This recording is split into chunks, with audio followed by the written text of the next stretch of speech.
네, 여러분 반갑습니다. 정부의 권고 시행으로 우리 모든 한국 대부분의 교회들은 온라인 예배로 진행되고 있는 그런 실정 가운데 있습니다. 마땅히 위정자들과 정부의 시행에 우리는 적극 동참해야 될 의무와 책임감이 있다고 또 여러분이 세례 받으실 때 선언하셨던 웨스트민스터 신앙고백서에도 분명히 기록되어 있습니다. 여러분 이 작금의 상황들을 너무 마음 무거워하지 마시고 또 하나님의 은혜로 위로받으시고 또 하나님께서 종국에는 모든 이 사태들을 다 종결시키시고 다시금 우리 예전과 같이 함께 모여 우리 이제 모든 사태가 물러가고 다시 다 함께 우리가 예배할 때 그때는 그 기쁨이 얼마나 더 크겠습니까? 정말 일상에서 오는 그 일상의 은혜가 얼마나 귀한 것인지 우리가 얼마나 더 크게 깨달을 수 있지 않을까 그런 생각을 해봅니다. 여러분 힘내시고요. 우리 효신교회 모든 성도님들 끝까지 예배하는 일을 멈추지 않으시고 각자의 처소에서 기도하시기 바랍니다. 자, 오늘 말씀은 제목을 제가 아주 노골적으로 붙여봤습니다. 함께 읽어볼까요? 기도합시다. 네, 기도합시다. 여러분 신앙생활에 있어서 말씀을 깨닫고요, 또 배우고 듣고 하는 일 매우 중요한 일이죠, 그렇죠? 저도 이 말씀을 배우기 위해서 신대원 3년, 신학교 또 신대원 한 10여 년 동안 공부했던 것 같습니다. 말씀을 깨닫는 일은 굉장히 중요합니다. 아는 일도 중요하고요, 또 그래서 듣고 배우는 일은 너무너무 중요하다고 성경도 분명히 기록하고 있습니다. 그런데요, 여러분 그런 일과 더불어서 제가 10년 동안 성경을 깨닫기 위해서 신학교에 들어간 그 노력을 했던 것과 더불어 그런 일과 더불어 똑같이 중요한 일이 무엇이라고 생각하십니까? 신앙생활에 있어서 말씀을 배우고 듣고 깨닫고 공부하고 그것과 똑같이, 그것보다는 아니고 그것과 똑같이 중요한 일이 무엇이라고 생각하십니까? 기도하는 일입니다. 기도하는 일. 저는 이렇게 기도와 말씀을 이렇게 정의를 합니다. 한번 들어보세요. 말씀을 듣고 배우는 일은 하나님의 마음에 동감하는 일이고, 하나님의 마음에 동감하는 일이고, 기도는 하나님의 일하심에 동참하는 일이다. 예. 다시 해볼까요? 말씀을 듣고 배우는 일은 우리가 하나님의 마음에 동감하는 일이고, 기도는 하나님의 일하심에 동참하는 일이다. 제가 만든 말이지만 멋지지 않나요? 네. 그렇습니다, 여러분. 우리가 말씀을 듣고 배운다는 것은 우리가 하나님의 마음을 아는 일이겠죠. 그러나 기도라는 것은요, 하나님이 우리의 일생 가운데 또 일상 가운데 그 일하심에 우리가 동참하는 일이라는 것입니다. 따라서 우리가 기도를 하는 것은 다르게 보면 우리가 하나님의 일을 하는 것과 같은 것입니다.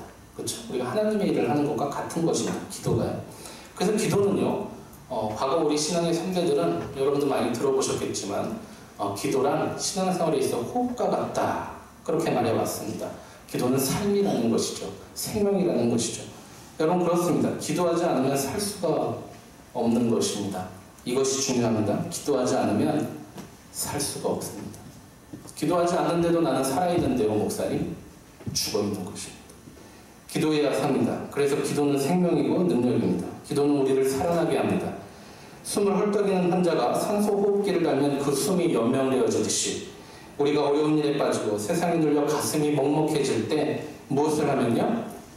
기도를 하면 살아납니다. 잘 안 하다시는 분들이 계실 거예요. 이번 주에 일어났던 일인데요. 한 권사님께서 이제 실명을 설교 시간에 하면 안 되기 때문에 어떤 한 권사님께서 아들이 러시아에 이렇게 일하러 가셨다가 못 들어오는 이런 사태가 있었어요. 그냥 푸틴 대통령께서 이제 코로나 때문에 모든 공항을 금지시켰다 해서 나가는 것도 안 되고 들어오는 것도 안 되고. 근데 이분이 이제 한국 분이시라 또 제가 알기로 한 달 동안 이제 본인 혼자 이제 일하러 가시고 뒤에 후발대가 오셔야 되는데 그 후발대는 못 오신 거죠, 러시아로. 코로나 때문에. 그래서 이제 혼자 계시니까 러시아 일도 안 되고 그냥 이렇게 낙동강 오랜처럼 계시다가 언제 이제 한국에 돌아와야 되나 그렇게 어려운 가운데 있다가 이 아드님이 갑자기 이제 푸틴 대통령이 아예 공항용을 금지시켜버린 거예요. 공항 이제. 그래서 목사님 어떻게 합니까? 너무 불안해하실 거 아니에요, 그죠? 이게 또 더군다나 공산주의 국가이기 때문에. 그런데 여러분, 재밌는 일이 일어났습니다. 아니, 놀라운 일이죠. 그 이야기를 듣고 제가 저녁에 그 소식을 듣고 그 자리에서 바로 예배당에 올라가 잠시 기도했습니다. 하나님, 이 아드님뿐만 아니라 정말 이 코로나 사태가 우리 현실 가운데, 내 이웃 가운데 가까운 곳에부터 이렇게 영향력이 끼쳐지는군요. 하나님, 제발 멈춰주십시오. 도와주십시오. 그렇게 기도했습니다. 다다음 날요, 그 한 권사님께서 어떤 소식을 전해주셨는지 아세요? 어제였죠, 어제. 돌아왔대요. 한국에 돌아왔대요. 돌아와서 이제 자가격리는 받아야 되지만, 그래서 이제 아드님이 댁에 있고 이제 며느리랑 이제 그 손주들은 또 권사님 댁에 이렇게 모이시고 이런 복잡한 상황들은 있지만, 저는 그 이야기를 듣고 정말 아니 어떻게 이런 일이 일어날 수 있을까? 여러분, 대통령이 그렇게 한 번 명령을 때리면 여러분도 아시는 게 뭐 하루 이틀 만에 이렇게 번복되는 일은 거의 없지 않습니까? 제가 참 놀랐습니다. 야, 이게 참 하나님이 기도를 정말 들어주시는구나. 성도의 어떤 그 삶을 지켜주시는구나, 보호해주시는 그런 생각을 해봤습니다. 여러분, 기도의 능력은요, 이런 것입니다. 우리가 하나님의 놀라운 그 일하시는 것을 볼 수 있게 한다는 것입니다. 기도하면요. 이미 여러분, 우리의 상식을 벗어나는 일들을 하나님이 다 계획하시고 실천해 나가십니다. 거기에 우리의 기도를 하나님께서 사용하시겠다는 것입니다.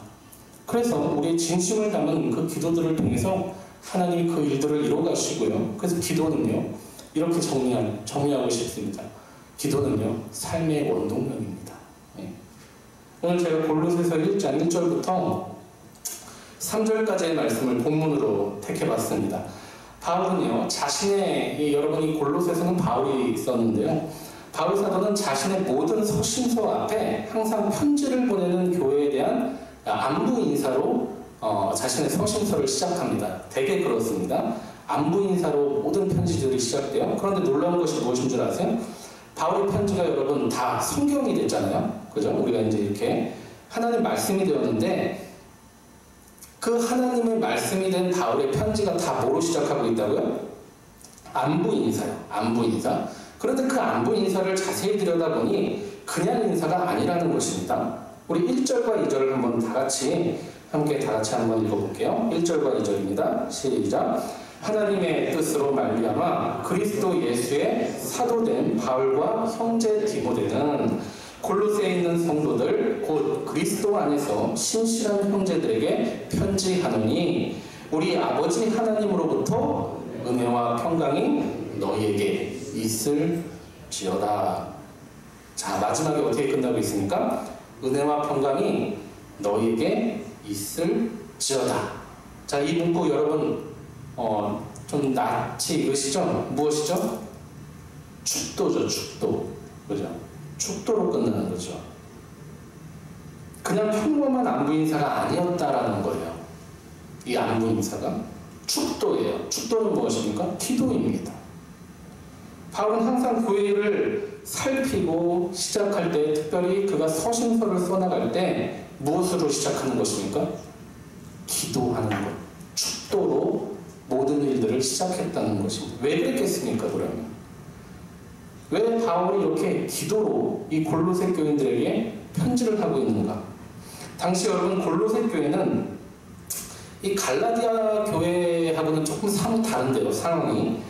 이 갈라디아 교회, 갈라디아서를 보면 갈라디아 교회는 어떤 외부의 명확한 이단이었죠.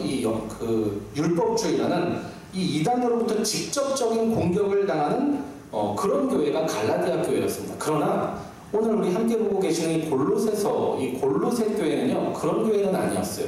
그러니까 이단으로부터의 직접적인 공격이 있는 교회는 아니었다라는 거예요. 여러분, 교회가 겪는 진짜 문제는요, 사실 외부로부터의 공격이 아닌 경우가 굉장히 많습니다. 이해하십니까? 사실은요, 우리들 내적인 문제, 신앙적인 문제가 훨씬 더 많다는 겁니다. 이 골로새 교회도 마찬가지는 당시 어떤 미신적이고 특히 이제 그 당시 초대교회 이단이라고 불려졌던 영지주의 같은 그런 시대의 이단적 사상과 문화가 그 교회에 조금씩 물들어온 거예요. 조금씩 들어오더니 이 교인들을 물들기 시작한 거예요. 그래서 교회 구성원들이 예수님을 믿는 거에 대해 믿기는 하는데 또 교회는 나오긴 하는데 이거 진짜 맞아? 예수님 진짜 신이야? 이런 어떤 불신과 이렇게 헷갈려하는 그런 혼란한 상태에 있던 교회가 바로 이 골로새 교회라는 것입니다. 마치 이것은요, 오늘날 우리 시대의 교회가 가지는 문제점과 굉장히 유사하다고 볼 수 있는데, 여러분 우리 생각해보세요. 신천지가 뭐 참 말도 많고 탈도 많았지만 지금도 진행 상황이 있죠. 한번 잘 생각해 보자고요. 사실 많은 교회들은요, 웬만하면 이단의 공격 때문에 힘들어하지는 않습니다. 공감하시나요? 네, 인정하시나요?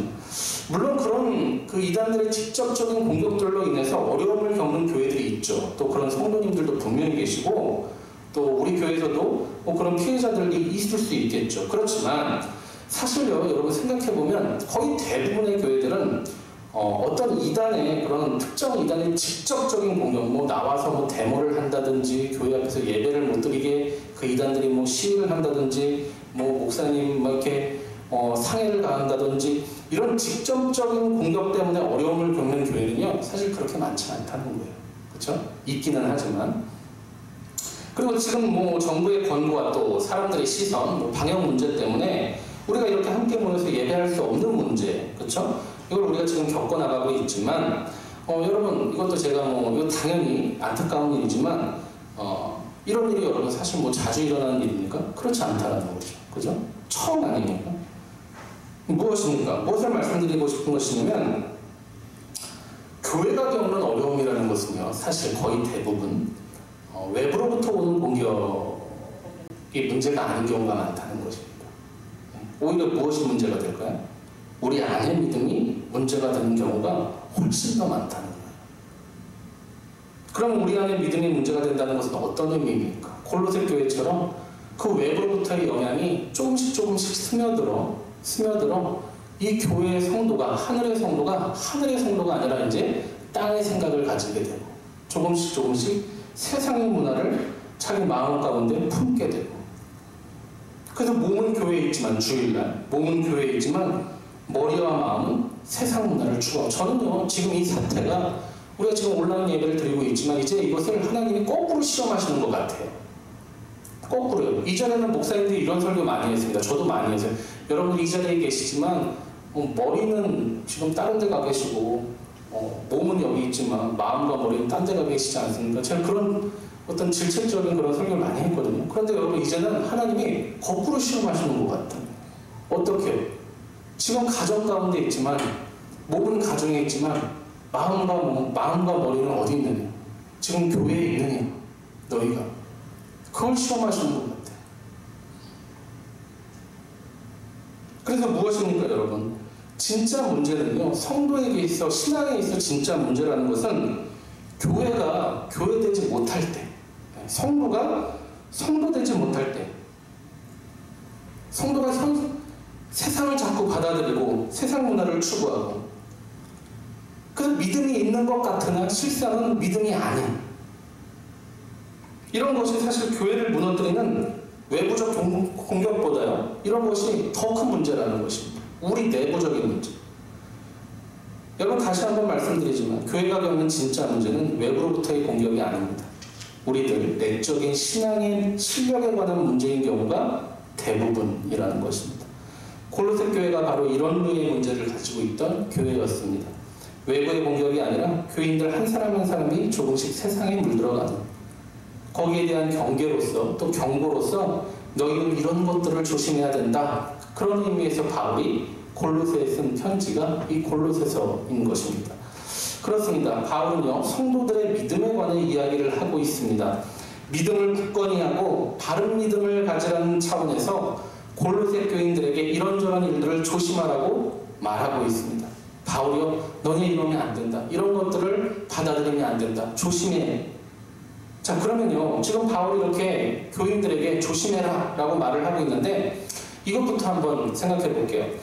여러분, 우리가요 누군가한테 이렇게 무언가를 조심하라고 말할 수 있으려면 어떤 조건이 성립되어야 될까요? 누군가에 대해 그런 거 하면 안 돼, 조심해야 돼, 이렇게 말할 수 있으려면 어떤 조건이 성립되어야 될까? 먼저는요, 그 일이 위험하다는 것을 내가 알고 있어야죠. 그 사람이, 그죠? 그래야 다른 사람한테 내가 조심하라고 할 수 있겠죠? 따라서 바울은요 알았던 것입니다. 먼저 알았던 것입니다. 무엇을요? 세상의 모든 문화적 흐름들, 하나님을 알지 못하는 풍조들, 이것을 우리가 현실이라고 생각하지만 바울은요 반대로 말한다는 거예요. 그렇지, 그래, 그런 것도 물론 현실이야, 그렇게 생각할 수 있어. 그러나 그런 모든 것은 다 땅의 현실들이야. 땅의 현실들. 이제 머리를 들고 제발 하늘을 봐라. 그게 진짜 현실이다. 골로새서 3장 2절입니다. 우리 같이 읽어볼게요. 골로새서 3장 2절 말씀에 바울이 분명히 이렇게 말하고 있습니다. 함께 있습니다. 시작. 위의 것을 생각하고 땅의 것을 생각하지 말라. 여러분, 이것은 바울이 땅의 일들을 무시하라는 말이 아닙니다. 그런 의미가 아닙니다. 무엇입니까? 우리가 진짜 현실이라고 직시하는 것은 바로 하늘의 하나님, 영적인 것, 믿음과 신앙, 교회와 머리 대신 예수 그리스도라는 거예요. 땅의 일들이 사실은 곧 하늘의 하나님의 영역에 포함되어 있는 것이지, 우리는 자꾸 땅의 것, 눈에 보이는 것이 전부라고 생각하잖아요. 그게 진짜 리얼이라고 생각하고 현실이라고 생각하는 것입니다. 그게 전부라고 생각합니다. 여러분께 묻겠습니다. 여러분 어떤 현실을 살아가고 계십니까? 여러분 무엇을 보며 살아가고 계세요? 진짜 현실이 뭐예요? 진짜 현실이.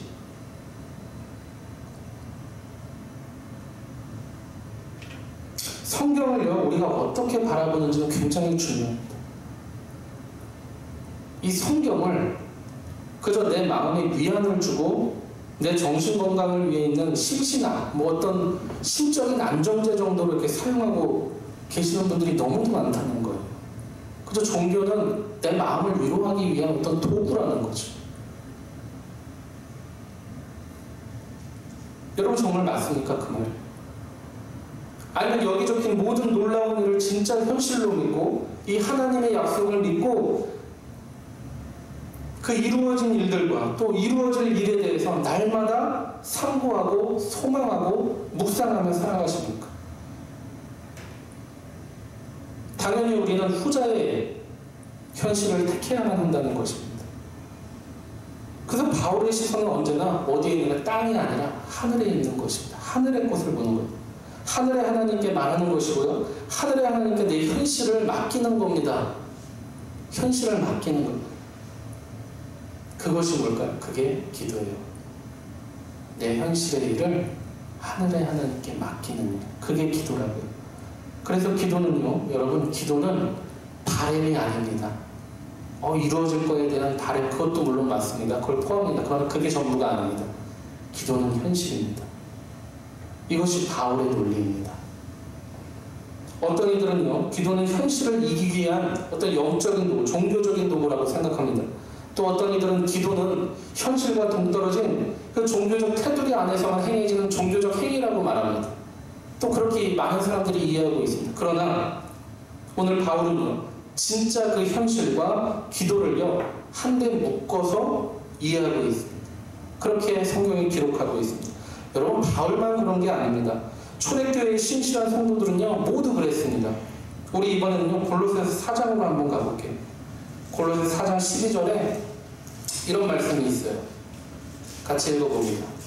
시작. 그리스도 예수의 종인 너희에게서 온 에바브라가 너희에게 문안하느니라. 그가 항상 너희를 위하여 애써 기도하며 너희로 하나님의 모든 뜻 가운데서 완전하고 확신 있게 서기를 구하나니. 에바브라도요, 계속해서 누구를 위해서? 교회를 위해서 기도했다는 거예요. 이 사람은 기도하는 사람이었다는 거예요. 여러분, 바울도 그렇고요, 또 에바브라도 그렇고요, 초대교회의 참 성도들은 다른 걸 현실로 본 게 아닙니다. 다른 삶을 사는 게 아닙니다. 그들에게는 기도하는 것이 곧 그들의 현실이었고 삶이었고 공기였고 호흡이었고 그들의 세상이고 하나님의 일하심이었다는 것을 그들은 알았던 것입니다. 그런데도요, 우리요, 여러분, 지금 우리는요, 기도하지 않습니다. 내가 필요할 때는 합니다. 급할 때는 합니다. 그러나 하나님 필요 없어지면, 급하지 않으면 기도 안 합니다. 세상의 모든 일이 다 기도해야 될 일인데도요, 우리는요, 사실 기도하지 않는다는 거예요. 그러면 왜 우리가 기도하지 않는 걸까? 다른 이유가 없습니다. 우리 지금까지 나눈 것처럼 다른 이유가 없습니다. 기도하지 않는 이유는요, 말씀드린 대로 내 현실의 삶은 그냥 삶이고, 그냥 기도는 기도라고 생각하는 거예요. 따로따로 생각하는 거죠. 기도가 당장의 내 삶의 문제를 바꾸지 못할 거라고 생각하는 겁니다. 그래서 당연히 이런 성도는요, 기도의 능력도 믿지 않습니다. 기도가 내 삶을 변화시킬 것이라는 것을 기대하지 않거든요. 믿지 않거든요. 하나님이 요구하신 모든 치료의 해결책인 기도를 진정한 치료책이라고 생각하지 않기 때문에 어떻게 합니까? 기도를 하면서도 의심하고, 하기 전에도 의심하고, 하고 나서도 의심하고. 어떤 사람은 아예 그냥 포기한 채로 기도를 하더라고요. 어떤 분들은. 포기한 채로 기도를 하긴 하는데 포기해버려. 어떻게? 하나님이 내가 기도해도 결국 하나님이 예비하신 대로 흘러가겠지. 내 기도가 뭐가 필요했겠나. 어차피 하나님이 하실 건데. 이런 성도님들이 계시다니까. 맞아요. 하나님은 하나님의 일을 하시죠. 그렇죠? 그러나 그걸 왜 우리가 벌써 결정하고 하나님의 일을 내가 왜 결론 내리냐고. 여러분, 하나님의 뜻을요, 숨겨진 하나님의 뜻은 우리가 모르는 것입니다. 근데 자꾸 우리가 뭐라고 말합니까? 여러분, 이런 표현 이제 하시면 안 돼요? 어떻게든 하시겠지. 하나님이 어떻게든 하시겠죠. 이러고 기도 안 하는 거예요. 기도할 필요가 없잖아요. 하나님이 할 거니까 어차피. 여러분 결코 이런 고백이요 믿음이 좋은 게 아니라는 것을 아셔야 됩니다. 진짜 성도는요 어떻게든 하시겠지가 아닙니다. 진짜 성도는요 어떻게든 하시겠지 그런 고백이 나오지 않아요. 오늘부터는 좀 안 쓰셨으면 좋겠어요 여러분. 여러분 참된 성도는요 난 몰라요 어차피 하나님이 뭐 다 알아서 하시겠죠 가 아니라 그러면 어떻게 할까요? 진짜 성도는 이렇게 기도하는 거죠. 하나님 어떻게든 하셔야만 합니다. 하나님께서 하실 줄 믿습니다. 하나님만이 하실 수 있습니다. 하나님 제발 도와주세요. 하나님이 어떻게든 하셔야 된다니까요. 하나님께서 내 기도를 반드시 이루어 주실 것이라는 것을 믿고 기대하고 그대로 기도를 해야 되는 것이죠. 또 하나님 반드시 이루어 주셔야 합니다라는 그 간절한 마음으로 기도를 해야 된다는 것입니다. 여러분 정말 그 창세기에 나오는 야곱처럼요 하나님 붙잡고 물고 늘어지셔야 돼요. 생각해 보십시오 여러분. 기도에 어떤 그런 긴박함, 간절함이 없고 또 그렇게 이루어질 것이라는 믿음과 진정성이 없는데 하나님이 여러분 들어주시겠어요? 그런 성도의 기도를?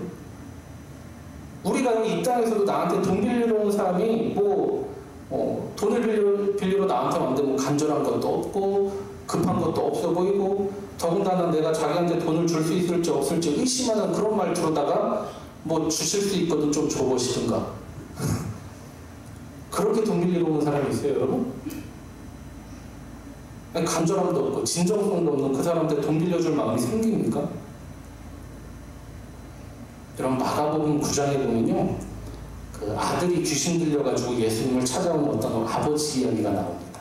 아시죠? 그때 그 아버지가 똑같이 말했어요. 어떻게 하면 하실 수 있거든 좀 도와줘 보시든가.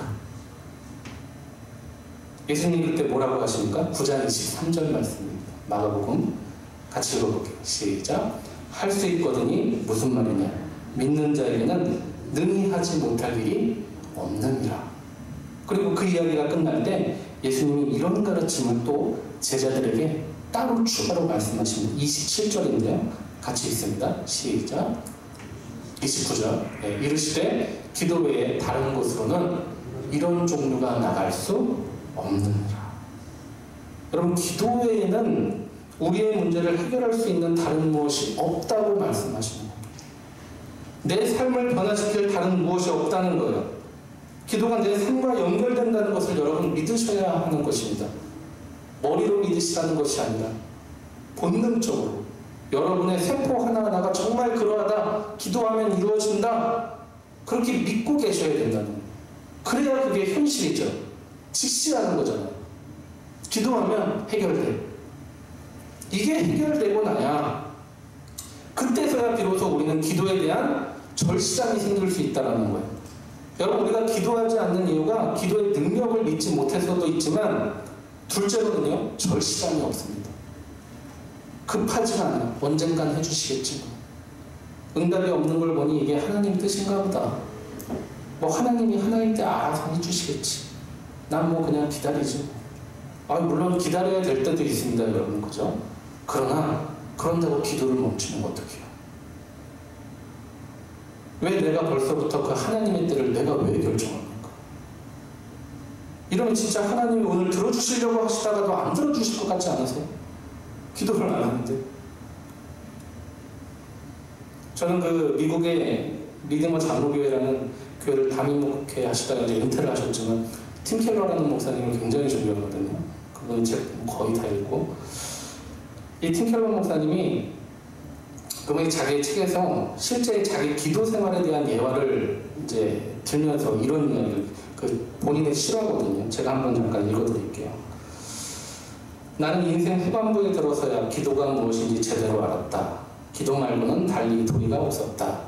1999년 가을 미국의 9.11 테러가 터졌고 암울한 기운이 미국의 온 도시를 덮었다. 우리 가족도 알 수 없는 우울증에 빠져들었다. 그러나 우리 집에 들이온 그림자는 도시의 꽃보다 유난히 짙었다. 아내 캐시는 이 팀 켈러 목사님의 아내 캐시입니다. 캐시는 그런 병 증세와 씨름하느라 정신이 없었다. 끝내는 나마저도 갑상선 암 진단을 받았다. 그야말로 총체적 난국에 빠져 헤매던 어느 날 아내는 함께 해야 할 일이 있다고 말했다. 캐시는 매일 밤마다 빠지지 않고 머리를 맞대고 기도를 하자고 말했다. 이때 당시에도 이미 팀켈러 목사님은 목사였습니다. 가끔 한 번도 아니고 매일 그러자는 것이다. 머리를 맞대고 매일 기도하자고 아내는 그랬다는 것. 엄두조차 낸 적이 없는 일이었다. 아내는 갈등하는 나를 보며 이런 예화를 들려주었다. 여보, 만약 불치병에 걸렸다는 선고를 받았다고 생각해봐요. 의사가 약을 주면서 날마다 잠자리에 들기 전에 한 알씩 먹어야 하고 만약에라도 한 번이라도 걸으면 몇 시간 안에 숨이 끊어진다고 경고한 거예요. 절대로 잊으면 안 되고 그랬다가는 반드시 죽을 테니 알아서 하라는 말이죠. 깜빡할 수 있을까요? 며칠씩 까먹기도 할까요? 아닐 거예요. 목숨이 달린 일이니 잊을 리가 없죠. 빼먹지도 않을 테고요. 여보, 우리 부부가 함께 하나님께 매달리지 않으면 눈앞에 닥친 일들을 어찌할 방도가 없어요. 그러니 우리는 반드시 기도해야 해요. 무심코 지나친다는 건 있을 수 없는 일이에요. 나는 아내 캐시가 말한 이 예화가 성령님의 역사라고 생각했다. 그리고 우리는 매일 밤 기도하기 시작했다. 나중에 건강하게 목회를 계속해서 해나가십니다. 여러분, 기도는 여러분의 목숨이 달린 일입니다.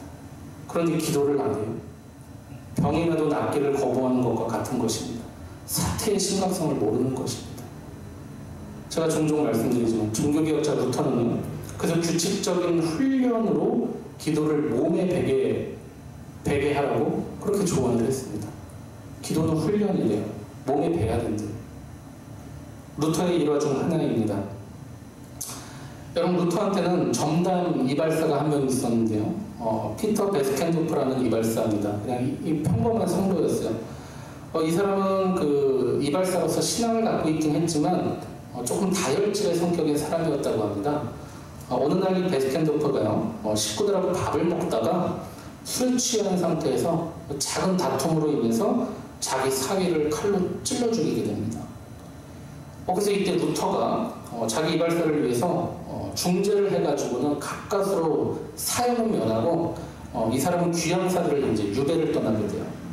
그럼 귀양사리가 얼마나 고달픕니까? 이 귀양을 떠나기 전에 이 이발사 베스켄도프가 자기의 영적인 스승인 그 루터한테 기도에 대한 조언을 부탁합니다. 내가 이제 섬에 혼자 가서 살 텐데 어떻게 하나님께 기도를, 왜 그러면 이 이발사가 이런 부탁을 했을까요? 이 이발사는 그런 거죠. 나는 이제 살인을 저지른 아주 그 용서받지 못할 죄인인데 하나님이 나 같은 자의 기도도 받아주실까? 그런 마음으로 이제 루터에게 찾아가는 것이죠. 이 이발사의 부탁으로 해서 나온 책이요, 여러분. 기독교 역사상 기도에 대한 가장 위대한 문서라고 우리가 알려진 루터의 기도에 관하여라는 그런 책입니다. 루터는요, 이 책에서 베스켄도프에게 이렇게 조언을 합니다. 첫 번째, 규칙적으로 기도해라. 너 혼자 있어도 규칙적으로 기도해야 돼. 기도는 의무다 이것이죠. 그죠? 특별히 적어도 하루 한두 번 아침과 저녁으로 하나님을 만날 것을 권면합니다. 그러면서 이 챕터에서 루터는 이렇게 또 말합니다. 조금만 있다가 앞으로 1시간 동안만 이런저런 일들을 처리하고 나서 기도하자 라는 그럴싸한 자기 거짓말에 속아 넘어가지 않도록 조심하라. 크리스천은 기도하라는 명령을 받았다. 살인하지 말라, 도둑질하지 말라에 못지않게 기도하라는 그리스도의 명령은 엄중하고 단호한 가르침이다. 좋든 싫든 반드시 기도해야 한다. 둘째로는요, 하나님의 기쁨을 생각하며 기도하라고 했습니다. 하나님의 기쁨을 생각하며 기도하라. 기도는 하나님께 우리가 바치는 일이므로 자발적으로 기꺼이 하나님의 기쁨에 기대어 우리 역시도 기쁘게 드려야 하는 것이다. 여기에 우리의 모든 믿음과 간절함이 있다. 왜냐하면 우리는 하나님을 가장 사랑하는 자들로서 그에게 달려가고 싶어하는 간절함과 그리고 그가 우리에게 기꺼이 주실 것이라는 믿음으로 우리의 마음은 기쁨으로 넘치기 때문이다. 마지막으로 루터는요, 기도에 대해서 이렇게 권면하고 있습니다. 세 번째입니다. 함께 기도하라. 기도는 함께 해야 한다. 왜냐하면 기도로 인한 모든 결과는 하나님의 영광을 위한 것이기 때문이다. 하나님의 영광은 교회의 덕을 불러온다. 그리고 모든 성도는 교회를 풍성케 하신 하나님께 감사로 화답해야만 한다. 여러분, 그렇습니다. 오늘 설교는 제가 이제 특별히 루터의 기도의 권면 중에 두 가지의 힘을 좀 실은 것인데, 간절함과 믿음으로 기도하라는 것이죠. 그러나 루터가 말한 것처럼 마지막 함께 기도하는 것이 어쩌면 가장 중요한 대목이 아닐까 생각해 봅니다. 성도가 함께 드리는 기도를 통해 교회가 세워지고 공동체가 살아나고 하나님의 나라가 확장되기 때문입니다. 여러분, 장소는요 중요하지 않아요. 지금 우리가 이렇게 교회에서 모이지 못해서 목사님 함께 기도 못하잖아요. 우리 금요기도에 못하잖아요. 우리. 여러분, 물론 공간적으로 함께 이렇게 모여야 일이 되는 일들이 있죠. 모여가지고 함께 모여야 일이 되는 것들이 있죠. 뭐 집을 지으려면 인부들이 함께 모여야지, 같은 곳에 모여야 집이 지어지겠죠. 그죠? 그러나 여러분 생각해보세요. 모이지 않아도 함께 일이 되는 게 있다니까요. 모이지 않아도. 공간적으로, 물리적으로. 연필을 한번 생각해보세요. 연필을 만들기 위해서 나무꾼이 나무를 베는 것 따로, 숲속에서. 또 목공소에서 나무를 다듬는 것 따로, 연필심을 넣기 위해서 흙탄 캐는 것 따로, 연필 모양 만들기 위해서 기계로 깎는 것 따로, 다 따로따로예요. 그렇죠? 그러나 그 모든 각자의 다른 공정들이 함께 이루어질 때, 함께 모여서 일할 때 어떤 결과물이 되는 거죠? 연필이라는 하나의 결과물이 나오는 거 아닙니까? 여러분, 성도가 기도하는 것은 이와 같은 것입니다. 함께 기도한다는 것은 이와 같은 것이라고요. 우리가 어느 자리에 어느 공간에 있던 그건 중요하지 않습니다. 그 자리에서 우리가 함께 기도한다면, 하나의 목적을 위해서 함께 기도한다면 그건요 이루어지게 된다는 거예요. 그럴 수밖에 없다는 거예요. 그럼 우리가 기도할 때, 함께 모여 기도할 때 이루어지는 그 하나의 뜻, 그것이 무엇입니까? 그게 바로 하나님이 우리를 위한, 하나님의 목적하신, 하나님의 영광을 위한 하나님의 뜻이라는 것이죠. 그 하나님의 뜻이 우리의 함께 드린 기도를 통해 이루어진다는 것입니다. 오늘 마지막 절 3절을 한번 같이 읽어볼까요? 1장 3절 말씀입니다.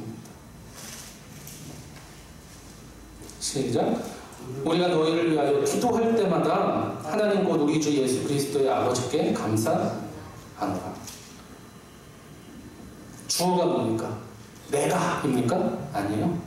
바울이 내가 너희를 위하여 기도한다, 그렇게 하지 않아요. 어떻게 시작하죠? 우리가요. 바울이 여러분 혼자 기도하고 있습니까? 이 축도가 혼자의 기도예요? 아닙니다.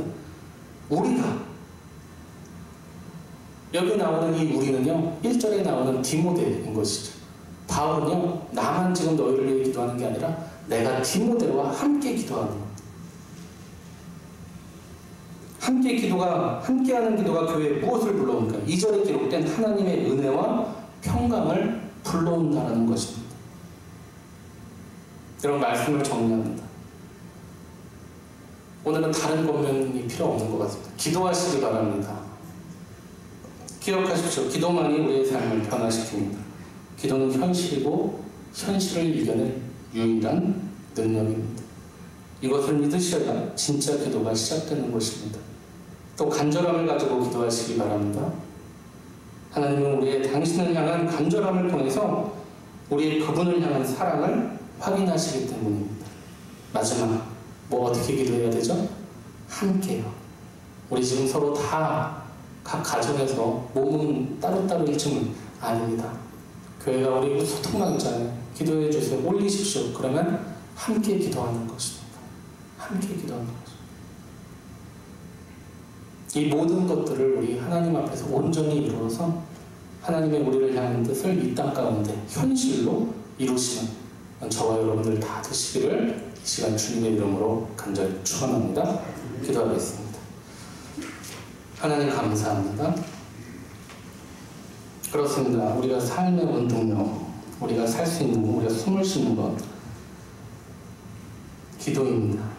주님의 말씀으로 그 말씀을 가지고 내 마음 가운데 하나님을 향한 절규와 하나님에 대한 간절함, 그 모든 것을 토로한 아버지 기도입니다. 기도를 놓지 않도록 아버지 붙잡아 주시옵소서. 코로나19 때문에 함께 예배할 수 없고 함께 기도할 수 없는 그런 실정 가운데 있습니다. 그러나 우리 어느 자리에 있던 주님께서 명령하신 말씀과 기도를 놓지 않을 수 있도록 크신 은혜를 더하여 주시고, 아버지 이 안타깝고 마음 아픈 일들이 하루속히 종식될 수 있도록 하나님, 또 이 모든 일들이, 또 이 모든 일들을 통하여 오직 하나님만 영광 받으실 수 있도록, 또 우리가 그 모든 것에 인정하고 순종하며 그리스도의 인내를 닮아갈 수 있도록 아버지 이 시험을 잘 이겨낼 수 있도록 우리에게 크신 믿음을 더하여 주시옵소서. 우리는 연약합니다. 우리는 기도가 필요합니다. 주의 말씀이 필요합니다. 하나님, 저희들에게 말씀을 허락해 주시고 날마다 기도하는 그 주의 명령을 게으름으로 범하지 아니하도록 아버지 역시 은혜를 덧입혀 주시옵소서. 감사하며 모든 말씀 예수 그리스도의 이름으로 간절히 기도하옵나이다. 아멘. 네, 이제 우리 다 같이 일어나셔서 찬송가 364장 함께 찬양 드리시고 축도하고 예배를 마치도록 하겠습니다. 찬송가 364장입니다.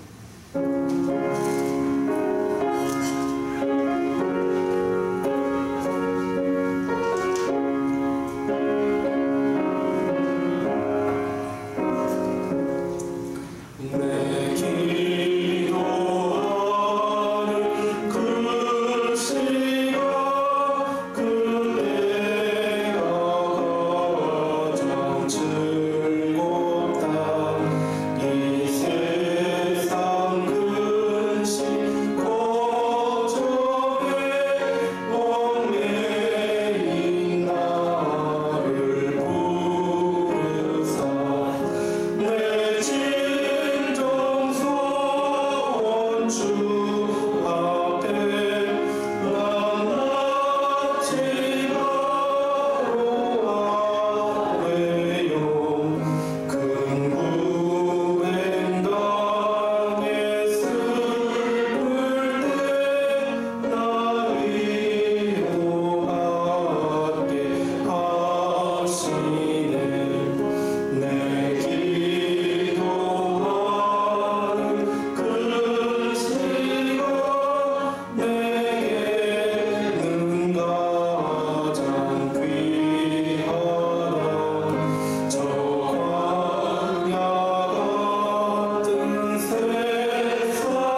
하나님 아버지의 크신 사랑과 성령 하나님의 감화 감동 교통 역사하심이 오늘 이 자리에 나와